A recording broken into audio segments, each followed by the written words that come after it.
besar. Ini surah 66 ayat 12 versinya Hafs, yang lainnya adalah versi Qalun dan Warsh. Versinya Hafs mengatakan wa kutubihi, yang artinya buku-buku atau kitab-kitabnya, yang artinya jamak ya, lebih dari satu buku. Allah bicara mengenai kitab-kitabnya nih ya, contohnya ya Quran, Injil, Zabur, dan Taurat.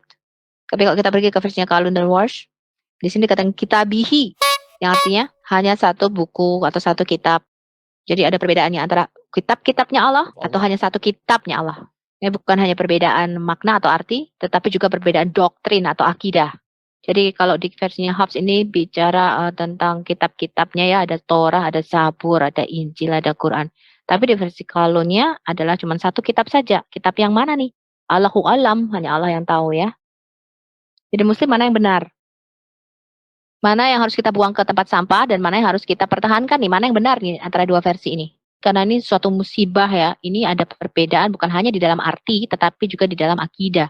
Jadi muslim bangun ya, jangan dengarkan kebohongan ustadz-ustadz dan imam-imammu yang mengatakan Quran itu cuma satu versi saja.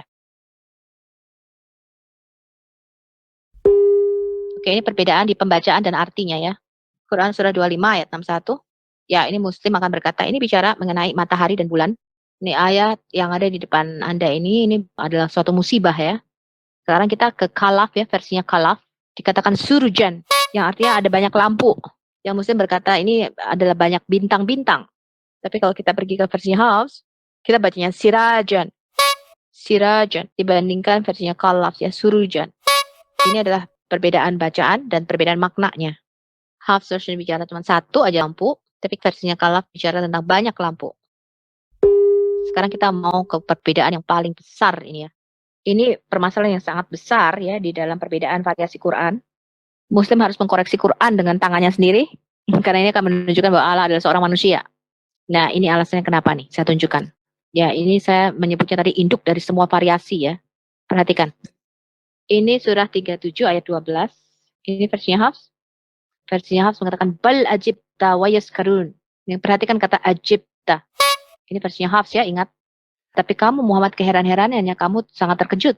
Ini bicara mengenai Muhammad. Ya, ini membuktikan bahwa Muhammad ini terkejut ya, dia seorang manusia. Karena kalau kamu seorang manusia biasa ya, kamu terkejut ya atau shock gitu ya. Allah nggak mungkin keheranan ya atau terkejut. Hanya manusia yang bisa keheranan atau terkejut. Ya, katanya di sini ajibta. Ya, jadi terjemahan ayat ini mengatakan tetapi kamu Muhammad itu sangat keheranan ketika musuhmu itu mengolok-olok kamu.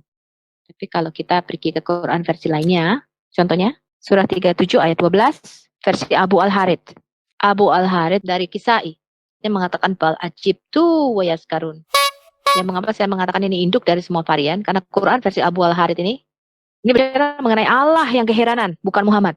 Tetapi aku Allah keheranan ketika mereka mengolok-olok.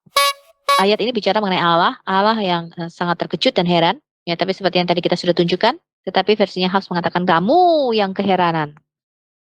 Muslim memilih versinya Hafs karena di versi lain seperti versinya Abu Al-Harith ini mengatakan kenapa Allah ini sangat bodoh ya, karena terkejut. Karena di ayat ini Allah menjadi seperti seorang manusia, Allah terkejut. Ya, ini surah yang sama, ayat yang sama. Ini versinya Al-Duri. Al-Duri dari Kisai. Di sini dikatakan juga bahwa yang keheranan itu adalah Allah. Tadi versinya Hafs mengatakan kamu Muhammad yang keheranan. Versinya Al-Duri dan Abu Harith ini sama ya, yang keheranan adalah Allah.